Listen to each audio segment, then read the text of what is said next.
السلام عليكم، واش راكم؟ ان شاء الله كامل تكونوا لاباس. وفيديو يا لنهار اليوم يلقاكم بصحيحتكم. اليوم يا غالياتي جيتكم بروتين بزاف متنوع.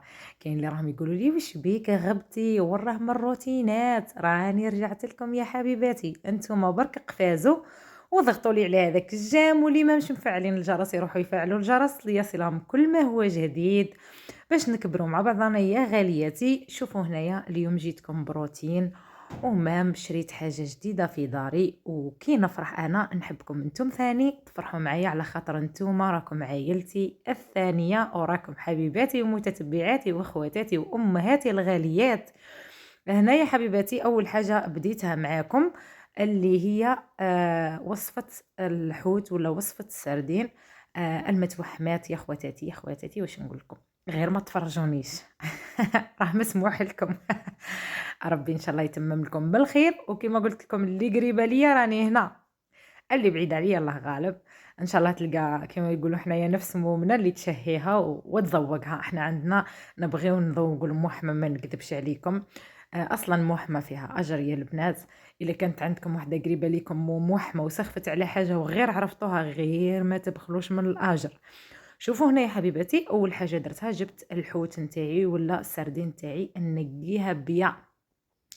انا راني بكل صراحه الحوت هذاك اللي طيبوه بالراس نتاعو يا يما يا يما، يعني مع كل احتراماتي للاخوات اللي ياكلوه، ما بليش، ما قلبي يهرب منه. ما هكذا ربي خلقني كون ما نقيش الحوت كيما يحب الخاطر وكيما راكم تشوفوا فيا نقي فيه، ما نكذبش عليكم والله ما ناكله. هذاك اللي يحطوه بالراس نتاعو امبوسيبل امبوسيبل ما ناكله. المهم هنا يا حبيباتي، وأنا أصلًا كيما قُلت لكم عندي بنوتات صغار لازم ننقّيه بيان بيان. خاطر أنا أصلًا بنتي الصغيرة بعد كي تشوفوه ما تبغيش تاكلو بالكسرة ولا بالخبز، تبغي تاكلو وحده، شتي تبغيو تاكلو وحده.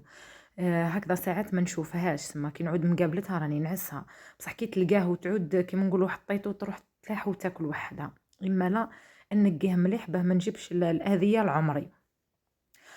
أنا اللي راح نحصل من بعدا كيما راكم تشوفوا يا حبيباتي، نقي الحوت نتاعي بيان كيما قلت لكم، ومن بعد نروح ندير له التتبيله نتاعو. بيان سير لازم نغسلوه زوج مرات ثلاثه، اللي تحب دير الخل دير قوطره نتاع خل في الماء. شلوه زوج مرات كيما قلت لكم ثلاثه، وزيدوا وانتم تشلوا فيه زيدوا نقيهم مليح مليح مليح.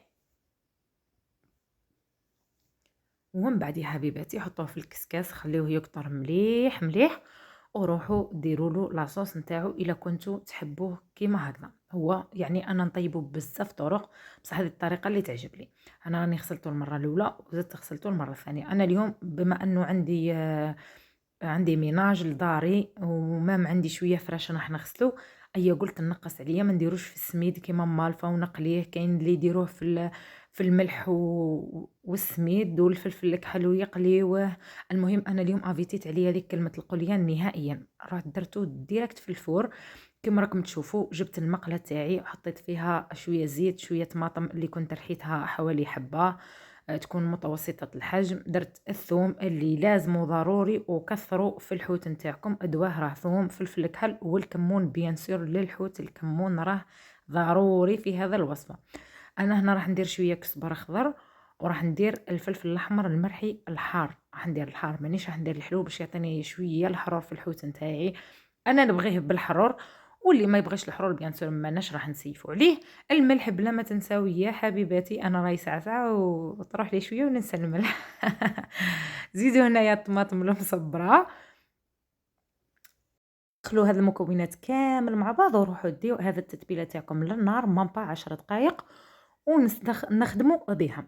هنا جبت المول تاعي كنت درت فيه زوج حبات نتاع البطاطا دي راندال، بلا ما نطول عليكم الفيديو. كيفاه قشرت البطاطا وكيفاه قطعتها راهي باينه كيفاه نقشروها كيفاه نحطوها. درتها في الاسفل، ومن بعد حطيت الفوق الحوت نتاعي.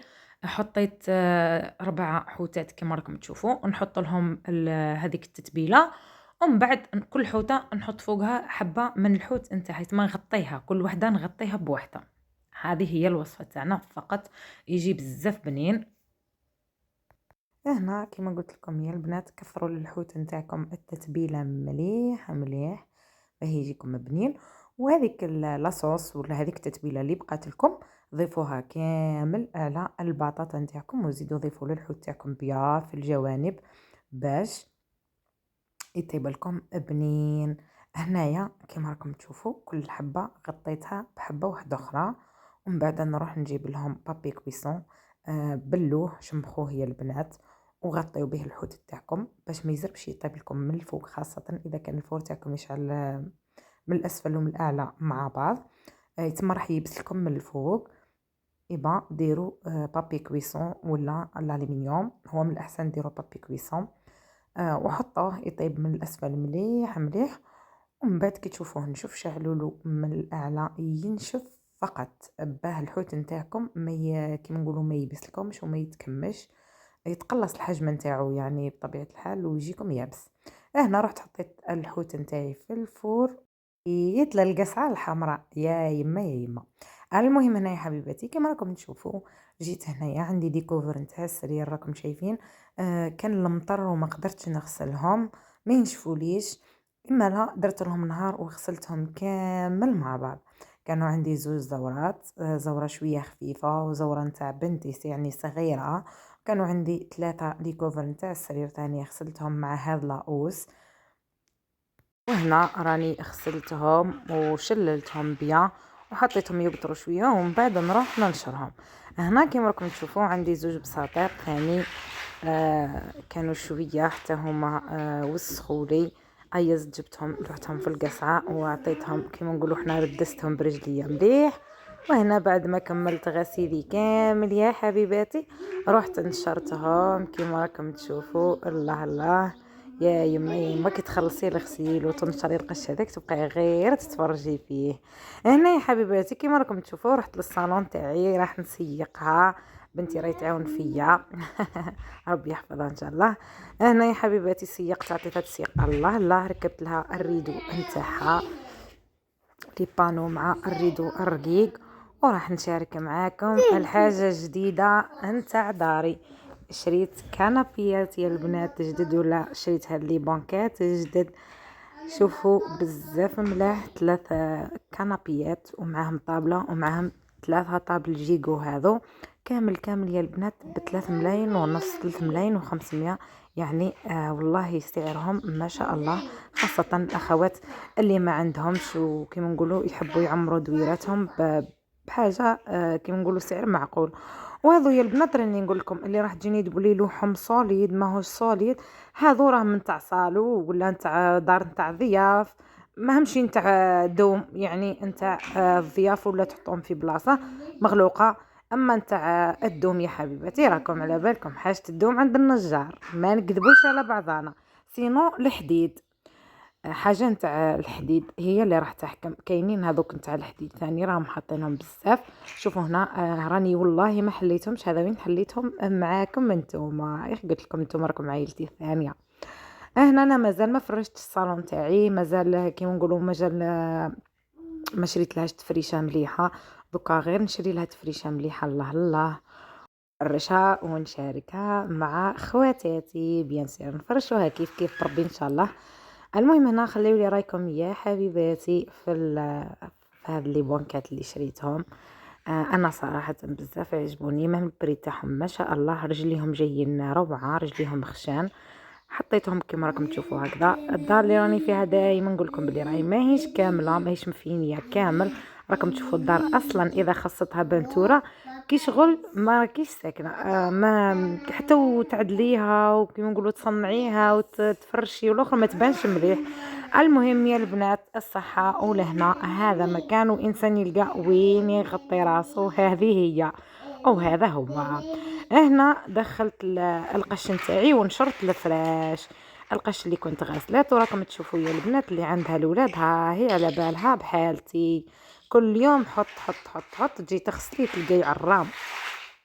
هنا غسلته نشفته مليح دخلته من الشمس وراني بديت نطبق فيه، راح نروح نزيد نستوكي ولا نستيكي الخزانه نتاعي نطبقها كامل من الفوق للتحت، خاطر عندي بزاف ما مسحتهاش وعندي بزاف ما طبقتهاش يعني من العيد ما طليتش عليها.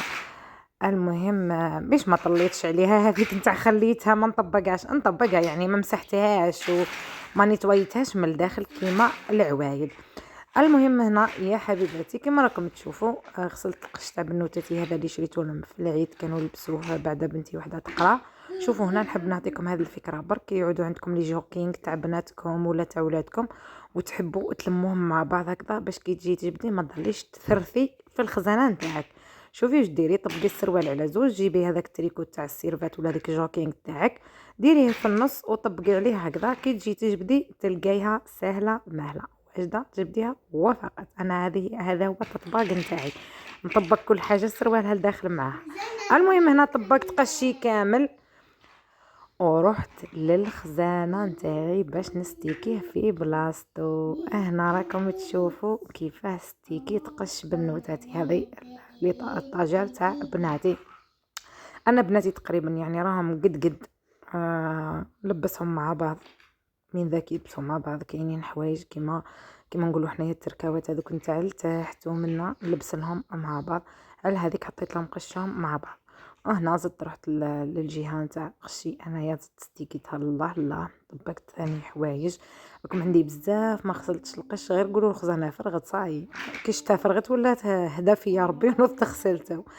المهم هنا يا حبيباتي كما راكم تشوفوا هذه هي هذا هو ترتيبي للخزانه نتاعي.